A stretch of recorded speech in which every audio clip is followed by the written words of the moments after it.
very well versed in literature. I want to know, why do you think that certain elements of sexuality is embedded in most literature around the world, especially the epics? Thanks, Shabri, but that was a very brief introduction to Sorry. what we're going to talk about.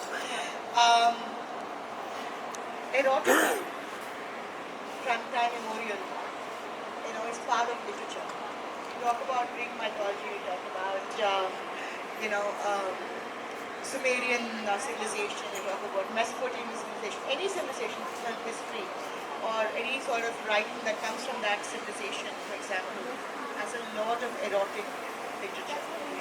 So, so also us. I mean, because I think the ancient human being was very preoccupied with understanding the idea or what procreates. I mean, how the whole scientific or a biological kind of a thing about procreation. So you see symbols of the phallus and you see symbols of of the woman's vagina everywhere. And it's part of our literature. It's part of our Vedic hymns. It's part of what we do. We worship Prakriti. We worship nature, and we talk about man and woman in every kind of a civilizational history. So I don't know. I don't think it's out of ordinary or extraordinary that it is prevalent across board. But during medieval times, there was a certain puritanism that came into being, and so you do understand, you do know, you do see, you do read things where camouflaged, they're not so obvious, not so apparent. And I think post 19th, 20th century things have come out, but we should talk about, I'd like to talk about the Indian, the Indian perspective, the Indian context, the Indian literature, ancient literature, post-Vedic, to about 20th century poets and how we have viewed eroticism in our literature. And maybe I'll do that after Sudeep gives his introductory remarks. Sudeep, why don't you tell us what you think about what just Pratibha just said? Why don't you ask me a question? Because otherwise it'll be a repeat of the same thing.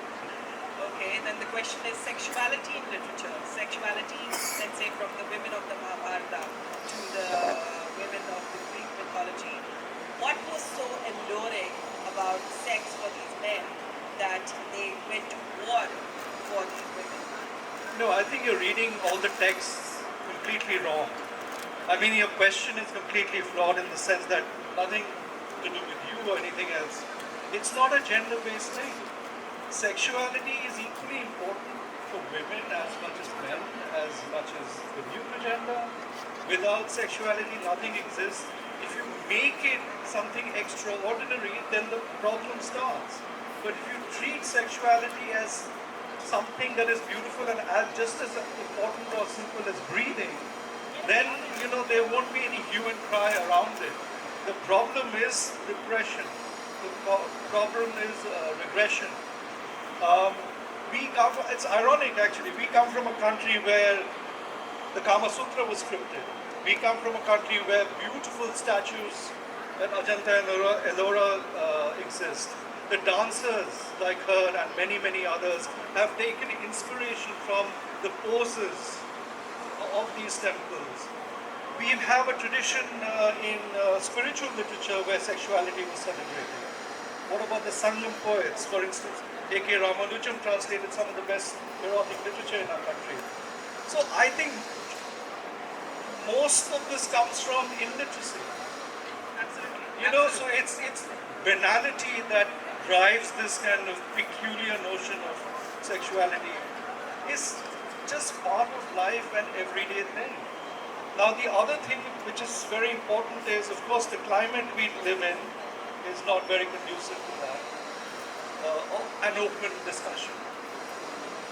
India was actually, and if you just talk about India, India was much, much more liberal 20 years ago than it is now. There are various reasons, we don't have to get into that. But practice that, as you said, the Shivalinga or the Yoni is around every day.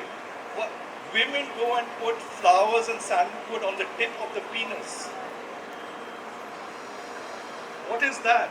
It's a fertility right. It's to bear children for procreation and so on. But none of the Hindu people are actually decapitating the penises. They are decapitating, say, structures, for instance. It's warped. Somewhere something is incredibly warped. Also the important thing is there's not enough knowledge about aesthetics. Aesthetics not in terms of something that is beautiful, but the aesthetics as a discipline in literature and the arts and in culture. There's a whole aspect which is missing in most of the people's knowledge of what things should be. So without the grammar, how are you going to string sentences together? That's all I can say to start with. I'll give you examples from my own work. Erotext is a book that I wrote a few years ago. And I'll tell you, it's published by a very, very fancy publisher here and abroad. The most trouble I had was with my Indian publishers and editors. And these are very, very well-educated people who had questions about, sir, आप इसको निकाल दीजिए, थोड़ा सा इसको ढक दीजिए, अगर किस करना है तो ट्री के पीछे कीजिए, बुर्खा लगाइए. The same problem I had with my publisher. I wrote a whole chapter on sex and it was completely demolished by my publisher. So Neel, coming to you, why does this happen? Why are we so afraid of sex in society when it's just such a natural thing? It's such a beautiful natural thing, or it's food for the genitals. That's an interesting metaphor. I'd like to react to your first point and add my 2 cents to that. I recently heard this quote. It meant something like, sex is like air. It's unimportant unless you aren't getting any. And I think it's really, really true, because the biggest sexual organ that we have are not our genitalia, but the brain. And sexuality, if you look at other constructs in psychology or sociology, like Maslow's hierarchy of needs, the base of the pyramid is formed with things like sexuality, and that's the physiological need that we have. So, and I think sexuality is also one form of expressing oneself, and I think it's a very important form. Like both our panelists mentioned about different civilizations, I think now what has happened is, to address your current question, I think what has happened is that it's become taboo, it's become misunderstood. I want to take a slight detour to make that analogy clear. One of my colleagues from the UK was visiting last year around 15th of August, and he said, "Oh, you have a dry day today, but we celebrate with alcohol when we celebrate our Independence Day and what have you." And it got me to think about these things, and I feel as if all of these forms of expression that we have, it's not for us to judge them as good or bad. It's for us to appreciate them, partake of them with a certain sense of responsibility. And when you take that away, then you start having taboos and it starts getting misunderstood, and certain people, perhaps in power, will use that to their advantage. So I think sexuality is the fabric of us being human, and I think it's really, really important that we talk about it in order to understand it better rather than brush it under the carpet. Just one more little question for you. Sex and mental health, very, very interrelated, right? Sex is very important for your well-being mentally also. What do you think about that? Kind of the same question. I think if sex is like air, and if this is the air that you get, then it impacts your health, right? So if the sex is bad, then I guess that impacts your health too. But when I say about bad, it's about being able to express it not in a hedonistic way, but in a way that's mutually beneficial. And it's not about just having sex, it's about talking about it, it's about discussing it, it's about understanding and appreciating the various ways in which we express sexuality. So if you repress anything, any desire of yours, eventually that you'll not be able to get that vent, and like Dr. Chuk was talking about earlier, that neuroplasticity or resilience, I want to talk about sex openly. I want to understand what different people, my friends, other people who are more aware on that topic, think and feel about it. And if I'm not able to, that thing is going to break. So I think it's going to impact mine and other people's mental health adversely. Ma'am, coming to you. Well, I have a serious problem with what you said, because um, I think mental health and sex has more to do with the missing link over there between that is love. Okay, and sensuality. It's not about sex. A lot of people say that men wear their penises on their foreheads. We don't want sex. Pure sex of that kind, of that nature. So we are looking. I think it's got to do with men come from Mars and women from Venus. Expectations are different, and therefore vocalizing of sex also is different, and need is different. So what is beautiful, compatible, what can be a beautiful experience is broken down into an act, a mere act, and that is where you have issues. It's like if you are totally in love with somebody, you want to spend your life with somebody, you want to express that love through making love. It's a different thing altogether. So a lot of literature which is beautiful, which is aesthetic. Aesthetic was the word that Sudeep used, which I want to reuse, because a lot of literature that is moving, beautiful, emotionally moving, powerful, aesthetic, is about sensuality. And in sensuality, the man and the woman become equal partners of providing, enjoyment, happiness to each other. It can't be a dominant, one needs this and one does not, and there's a sort of a mismatch over there, and that is where the problem arises. So we're talking, Shabri, I think we should restrict ourselves to one topic at a time. Like sensuality, erotica in literature from mythological era to Puranic times, to the present time, to the medieval times, to then the later times. They're very, very different. And how we see it today and how we perceive it today is very different. So it will help a lot if we focus on one particular topic and talk about that instead of just spanning, a millennia. Absolutely. Also, there is a topic to this particular discussion. So if you stick to that, I think we can give you more focused answers. Absolutely. Yeah. But I think just a quick point, that's why I said it's not about having sex, it's even about talking about it, right? It's about understanding what people think about it. You want to publicly talk about sex? I did not and say. it's wasting time, right? No. You add a lot of other things that then I can use my time for. Well, no. Then sit here and talk sex with you. I don't intend to have sex with you. Well, So I don't understand it. It's a bloody waste of time. But that's what we are talking about in this session, right? And I think the point that I was trying Let to me make. just, since I'm in the center, bring some centeredness to this.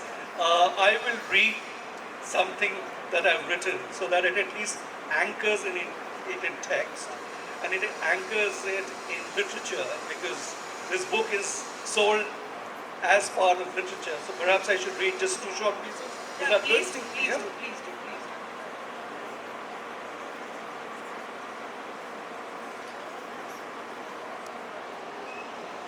So the book is called Erotext, and it's got a subtitle: Desire, Disease, Delusion, Dream, Downfall. So 5 Ds, and it covers clearly mental health and many other things. And this is a little piece called Desire.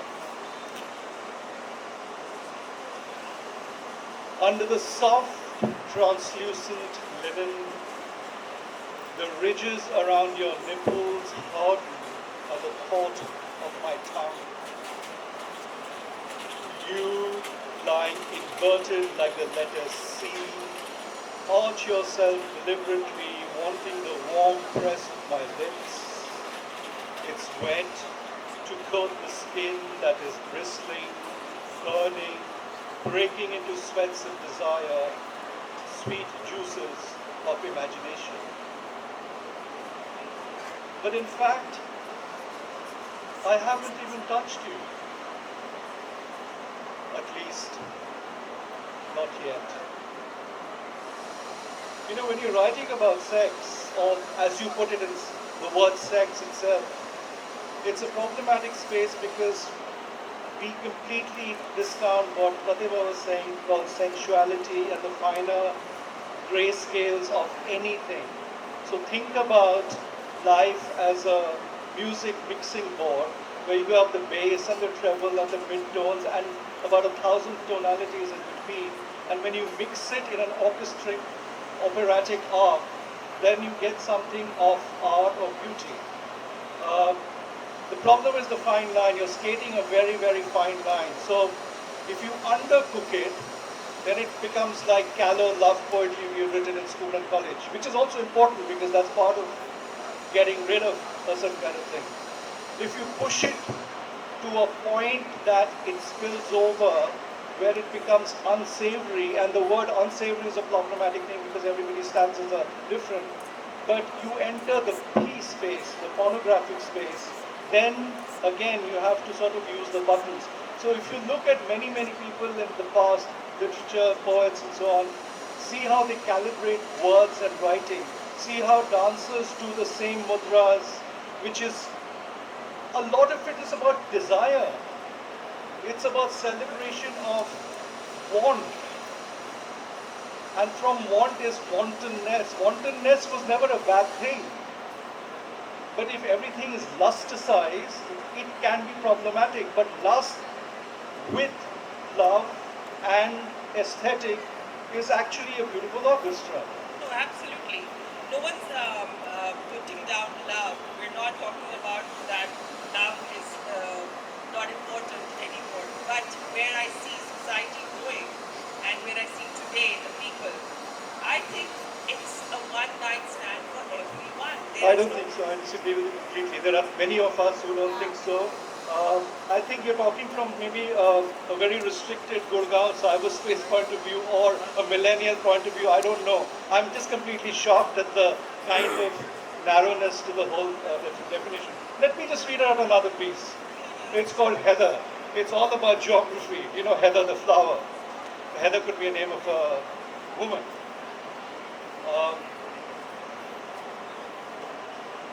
Heather. I lie next to the sea.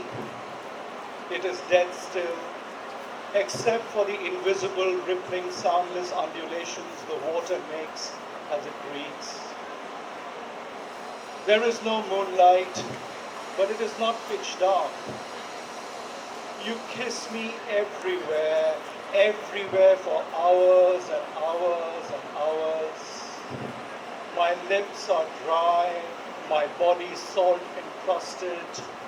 You've eaten every bit of pleasure, yours and mine.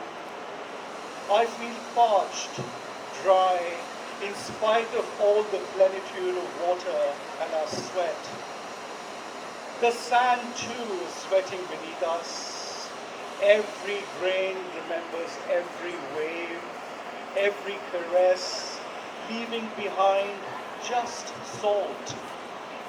A silver layer of salt as a gift, a talisman of love, of their inconsistent meetings. I feel parched like the sea salt gauze. My tongue is parched in spite of your lavender saliva. Saliva which has changed from that bouquet to the taste of heather, wild, weather-ravaged heather. I look around for light, but I can only see reflection. There's more beauty in second-hand glaze. The sky's dark light radiating off your lashes, the water's blue light hiding in your navel, the beach's grainy light lying unwiped on your nipples, and the light's invisible inner light stored in your pupils. The sea is getting restless and I am dead still, except for the inaudible swishing that I can hear when you press yourself against my heart. I need to taste the grainy light that you wrap your skin in. Each and every grain that maps the slow, deliberate contours of your body. Thank you, Sudeep. Thank you. Thank you. Round of applause for this lovely, lovely ma'am. Like you said, sexuality is very important. Love is very important between a man and a woman. And that's where sex becomes, wholesome, great, intense, almost ecstatically, beautiful level. But society nowadays doesn't recognize this. Why so?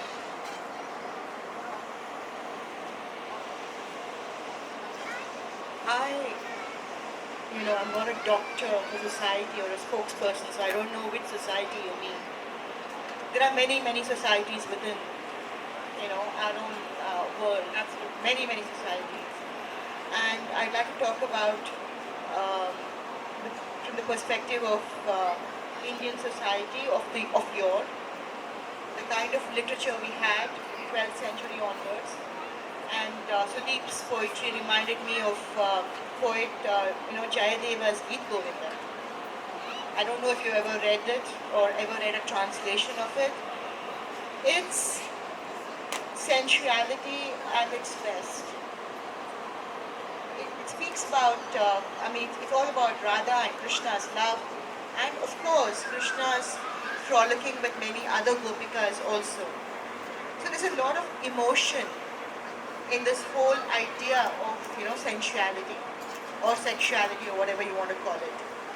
My problem with life or with sex is when you divorce emotion from the act itself, then for me there's no. I'm not interested. It's too painful. It's unaesthetic. It's non-artistic, and there's nothing. There's no layering. It's not a metaphor anymore. It's just so direct.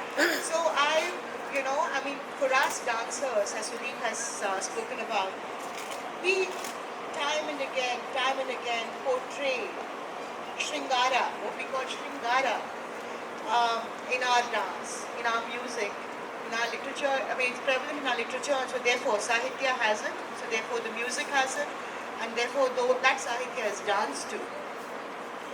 Shringara is considered in the Indian aesthetic code as the primal rasa. It's the most important rasa. Okay? And Shringara is erotic love. It's not, sexuality is a very different term that came into coinage, in the 20th century. But Shringara is erotic love. And erotic love is, like he said, a lot to do with desire, a lot to do with longing, a lot to do with imagination of how it will be when you meet your, lover ultimately. And the poetry is mostly about a woman waiting, longing, in desire, and she does a lot of things and imagines a lot of things that could happen when she finally met the Lord or her man or her lover or whoever. I wrote a piece for a very important paper a long time ago where I called myself the feminist Naika, and I'm saying this because your question, and you said, how do you connect this? A lot of critics asked me then that you're a very contemporary woman with a contemporary voice, so why are you portraying this pining Naika, waiting for union with this man? What is so romantic and beautiful about it? And I had said that if you go through literature from the very beginning, beautiful literature, beautiful poetry, beautiful writings are all about a man-woman relationship.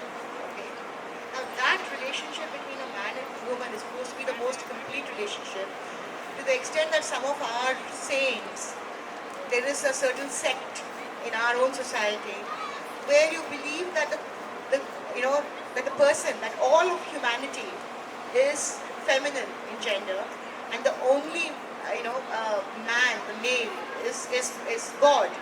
So humanity, all of humanity, has to convert itself to being a female, dressed like so many saints and the Alvars of Tamil Nadu, the Nammalvars, the Shaivite saints, who dress, who behave like women to be able to reach God, who is considered the only man. Okay? So, missing. yeah, it is. So we dance that. We dance this whole idea of the feminine merging with the masculine, Ultimate God. with the ultimate God, which is the masculine. And, and our literature, our philosophy, everything revolves around it. Now, why is there a disconnect today? Probably because we speak in multiple voices. We don't speak in one voice. We are not one society. We live in, we simultaneously live in multiple times also, in time zones. So we really do not know where exactly, what exactly we are and who exactly we are and how we're supposed to vocalize our desires and what we feel. But I certainly think that, for me, what is more interesting is Shringara in its totality, where the man and woman are in love and are waiting for this union. And when the union actually happens and it kind of, culminates in moksha, or the final liberation, is what is believed. And I think it's true. It happens if you're truly in love. Devoid of love, the act itself is of no interest to me. Absolutely. So I'm going to just move this a little bit forward because we are actually missing out on lots of things in terms of man-woman union is not the only ideal union. It's a very prescriptive way of defining society which so-called should be balanced. Men and men balance each other, animal and animal balance each other, women and women balance each other. Unfortunately, either the questioning or the society is so regressive that these other variations are not taken into account and given legitimacy. Gay love, bestiality, I mean, these sound really terrible, but it's not terrible. You go into any temple zone, go to Ajanta Ellora or go to Khajuraho, there'll be panels upon panels where the real master, the yogi, is in the act of coitus with animals, with flowers, with other yogis. Now the thing is, why is that not normal? That is also normal. Absolutely. I Right. believe that. So once we take into account that entire range of things, only then can you talk about move on with society with some sort of positiveness. I mean, until recently, gay men couldn't be out in the open because of who? Because of certain politicians, because of people like you and me and others who are complicit in this act. I feel it's very, very unfair. So let's not just get stuck with man, woman, or just love. There's a whole range of things that eventually balance a thing. Like everything works in triad. I mean, anybody who's read history or philosophy or has any sense of cultural history of our own will realize that the triad is so important. The tribhang, the destroyer, the creator, the creator, destroyer, and Preserver. preserver. Shiva, Vishnu, and Brahma, and his consort Kali, Parvati, and Durga. Kali was nobody's consort. Kali was the wild goddess. Yeah. Free, untamed. Yeah. She So was no- if you move the fulcrum in between, Yes. So there is. so any order you take, if you take the cosmos, it's the same thing. It's the electron, proton, and neutron. I'm just aghast at the fact that basic knowledge is not used for wider discussion, and people are just completely amazed at, wow, really, is that true? But this is something that we learned in class 1 or 2 and not apply it. The problem really comes from illiteracy. Let's just face it. The younger people, the millennials, our teachers, some of us, whoever they are, I'm not going to blame anybody. They talk so confidently in wrong grammar. What do you mean? What I mean is, you put on any news channel, for instance. The people are well dressed. They're made up very fabulously. They talk confidently, but the gerunds are not in place. The past participle is out of place. Anybody with sense of grammar will realize this is complete utter trash. There's no sentence being made. That's what I mean. That's the same metaphor can be applied to many other things too. That without too much base and knowledge, people spout so much that it's astonishing. Neel, coming to you. What do you think? What do you think love is actually?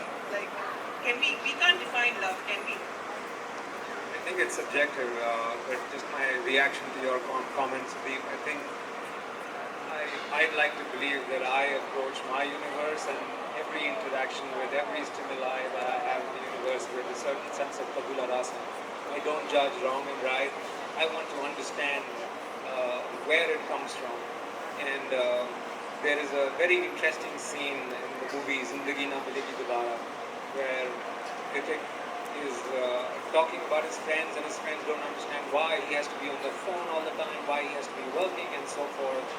And when all his friends leave at the end of the evening at the bar, Ritik and Katrina are walking and Katrina asks him the same question. And he explains that he was brought up by a single mother who didn't have enough money to pay for rent and so forth. And he asks her something very innocuously and says, do you judge me? And she says, no, I just want to understand. And I think sexuality and your comments about what millennials or whomsoever are talking about without the correct gerunds in place and so what have you, I'd much rather focus on understanding the quality of the thought and where it comes from. And I think sexuality is that way too. And so is love. Yeah, and it's difficult to define love. It's subjective. It's between two people or two entities, if you will. And I think it's, somebody asked me that question recently and I didn't have an answer and I said, actually to me love is what you make of it in that instant. Because I love people around me. I love a stranger that I meet and who starts talking to me about where he or she comes from and what have you. And I love the fact that there's another human being willing to take out the time to discuss anything with me and understand me and explain himself or herself. But I can change that dynamic by ignoring that person. I can change that dynamic with my romantic partner by ignoring that person or dismissing what they have to say. So I think love is an investment of our time that we are doing 100% all that time. Or we don't have actually nowadays. Do we have that kind of time? I don't know, it's about we, and I don't like to believe in stereotypes. I don't know if it's about millennials or old school. I don't have all the answers. What I do know is that if we talk about it, then there is a chance that people will be able to understand how to express it, be it love or be it sexuality. And I think it's from exchange of ideas that you can get to that fulcrum in terms of society. Pratibha ji, my question for you. I really want to know this from your end. Can you fall in love many times? Sudeep, I feel like I'm on a television show now. A news channel answering questions. Can you fall in love many times? Like he said, like Neel said, it's so personal. It's a personal journey. It's who you are, the situation around you, what happens to you individually and, between you and your partner. Yeah, I mean, I don't see why you cannot fall in love again and again. I don't see it. And like Sudeep's, I'm sure will have a counter to it and he'll say that you can be simultaneously in love with 10 people. I mean, that's also, a lot of people say that also. So I also am very non-judgmental about these things and I don't really put myself in there and say, what I said earlier was that if this works for me or this doesn't work for me, So that's how you approach love and that's how you approach, erotic love and sensuality and sexuality. So what works for me is, yes, you can be in love with a person for a long time. You can also fall out of love. You can fall in love again later. And there is no logical reason to it. There is no logic. So I'll answer the other query of do we have time or we don't have time. Actually, we have time. Everyone has time. The time is the only constant thing that hasn't changed over millennia. The 24 hours still remain the 24 hours. The seconds are still there. It's the same length of the day. What has changed is your priority to focus on certain things over other things. So the priority to give time to people has diminished so much. That's why the question is raised that we don't have time. Of course we have the time. It's just that it's a question of what do you want to do with it. You see two people in a restaurant so often sitting across each other for dinner and each of them are texting each other. I mean, there's something seriously wrong there. Or I'm constantly, my fingers are hurting because people are WhatsApping me saying, can I make a call? Then I'll have to write, yes you can. And why don't you pick up the phone either the person answers or not answers? It's easy. Just make it simple. Of course you have time. So it's a complete nonsense that there's time. Just prioritize whatever you want to do. Do some things simply, tastefully, honestly, and with conviction. And not everybody has to agree with it. The only thing I would want to say is just don't harm anybody else. Otherwise, it's a free reign. And of course, you can fall in love a million times. I fall in love every day with different kinds of things. Sometimes I feel the dewdrop outside the neem tree is just so angularly different. But I said, my God, the marvel of this is just immensely beautiful. I can be in love with more than one person at the same time because the kinds of love or the sexuality you're talking about also varies from person to person. There's spiritual love, there's motherly love, there's sexual love, there's filial love, there's love for the self. Without loving yourself, you can't really love anybody else. True, very true. Because very, very good point. charity begins at home. Very good point. Philanthropy does not work if you are poor. Let's face it. So, of course, anything that you close yourself to, you're creating a trouble because the world is actually globular, it's round, and yet we don't fall off the cliff. Why? There's gravity. So, there are so many reasons why things work. It's just a question of if you have a sort of open view, like he said, be open, be positive, be magnanimous. You don't have to be a saint. I don't think we can help everybody. Help one or two people. Time is a good way of helping people. Giving your time is very Yes. So therefore, reading literature is also. I'm trying to bring it back to the topic because we are all over the place. We have digressed. So I'm bringing it back to literature. So I think reading is a good start. If people stop reading and have panels about various issues without actually the base text, there will be a kind of wishy-washy conversation that will happen. No, it's my fault actually. Not your fault. I'm just saying that is the situation with society. I often meet people, very, very intelligent people, and they talk at a cocktail party and said, oh, this is a wonderful book, this, that, and the other. My God, if the conversation on that book goes beyond 10 minutes, you realize they've read a couple of reviews, a couple of Amazon things, the book jacket, but they're so confident for those 10 minutes. But, I find it shocking. Why can't we just say that, let's have a drink, I've not read the book. I'll be quite satisfied with that. But no.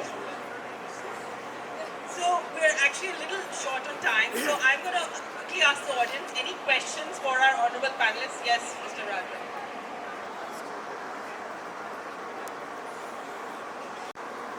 I would like everyone here to call a spade a spade.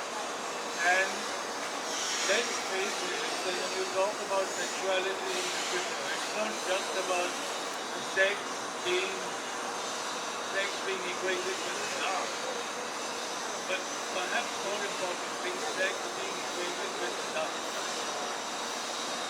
And I wish in English you had an expression like fall in love, because I think we fall in love much more often than we fall in love.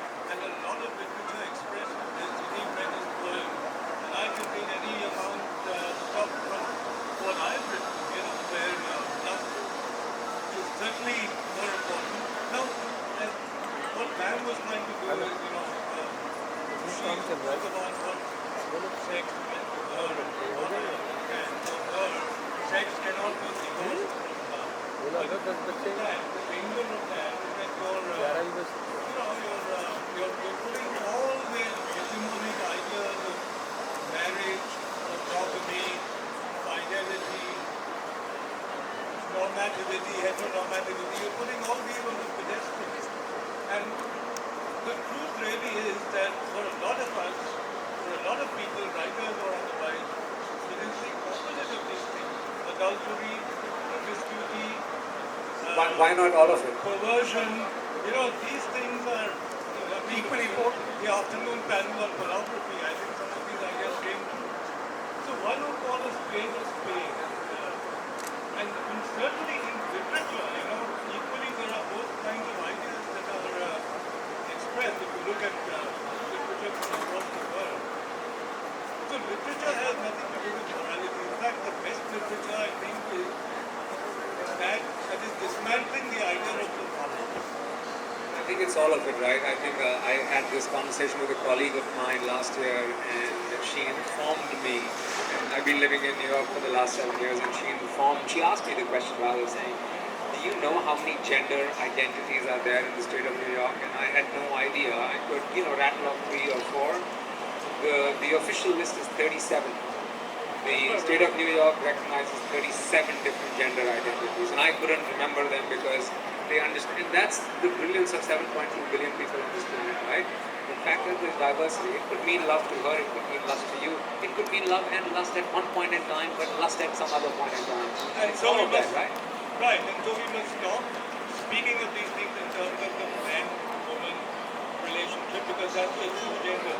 What about the other 35? No, I tried to bring that out, I think. Yeah. You did, of course. Yeah, and also the thing is, what about celebration of lust itself? That's that's equally important. Why are we so pussyfooted when we talk about anything but what is right? I mean, literature is one of the only places where people are truthful because they can write it and they say it's fiction. But really what they're talking about their life is their life, their own angst and their own problems. So much of the literature, the courtesan is more important and more stimulating than the... We have it in our culture, courtesan is more important. I mean, these are very, very enlightened nobility who go to courtesans and leave the wife at home. In Japan it's the same thing, you go to a geisha. It's across from millennia, but only in the 20th century, in a city-bred situation, I find these problems to be a problem, really. So I would risk saying, it's not a nice phrase to use, but this is a very right-wing way of looking at the idea of love. The idea of leaving the wife behind and going to a courtesan, is that a very right-wing idea, political idea? Even that, I mean, but in God's the sake. wife can do that herself. I'm not saying that the wife... Thank you. I'm not saying that the wife should, be faithful Yeah, as a leave husband. the wife home and the husband goes somewhere. I mean, listen, we were not talking about anything that was... Yeah, we were not talking about literature. We were not talking about poetry. We were not talking about a certain period.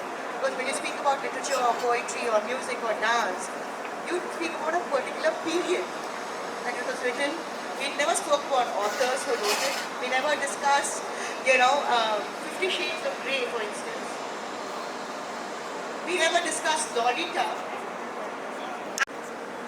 And it was not about monogamy or, illicit love or about, divorce or about anything like that. Clouded, so in my personal life, so it's got nothing to do with that. It's got to do with, I said, this works.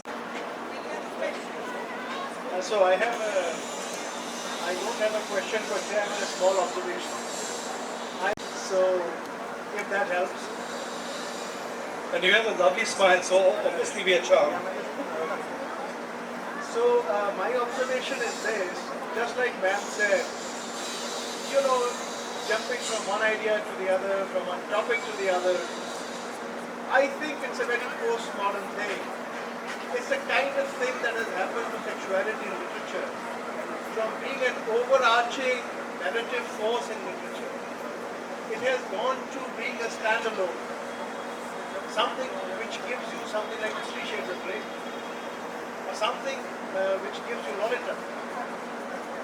And I would really like the panelists to react to this sentiment, that this all is of a piece with postmodern deconstructionist kind of thing in literature.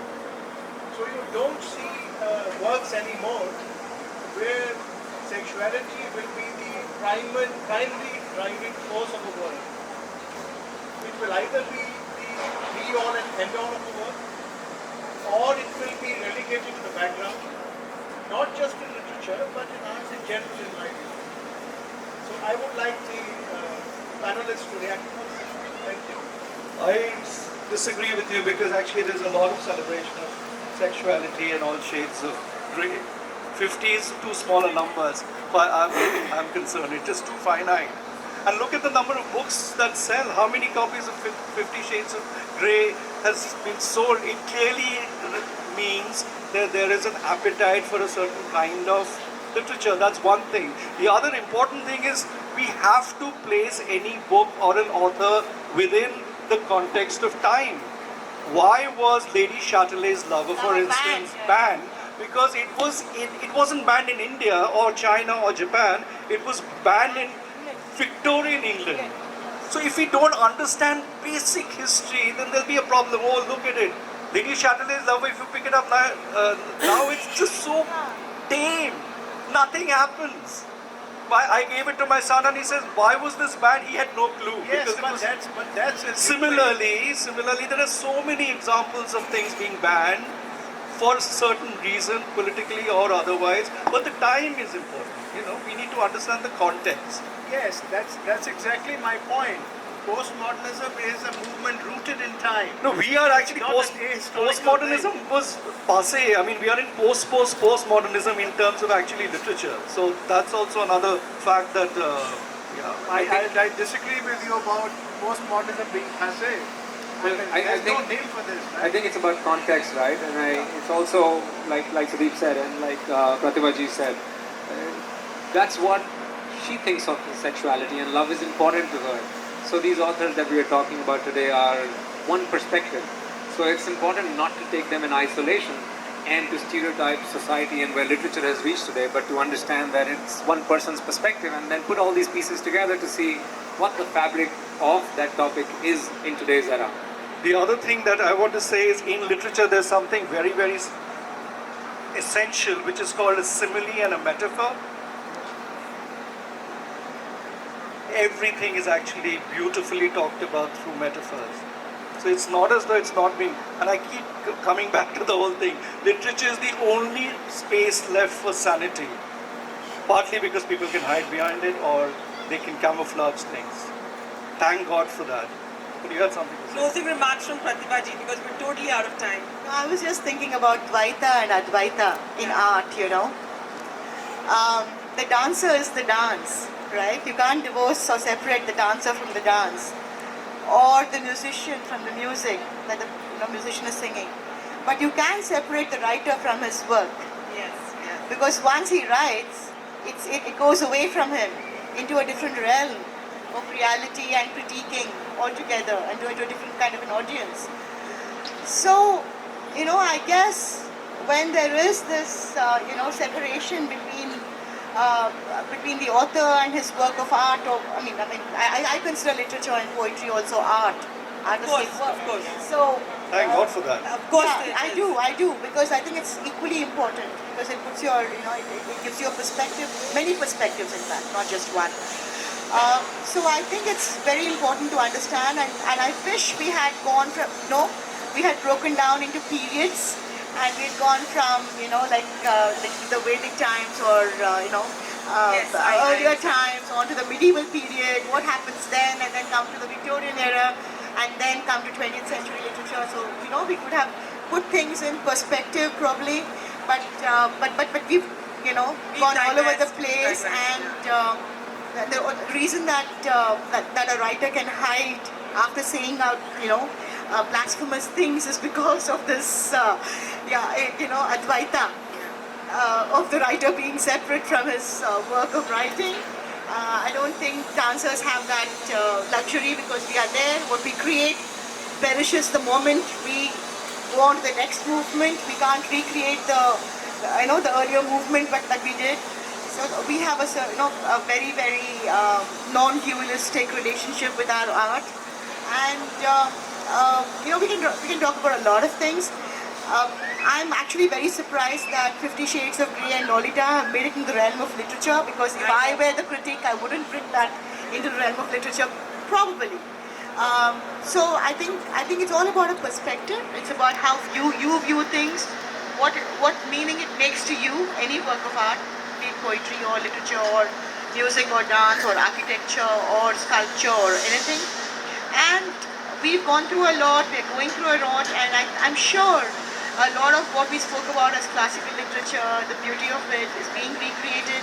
There are very talented writers and poets and artists even today, and they have consumers. And that is what is important, because, you know, all of us need our audience as artists.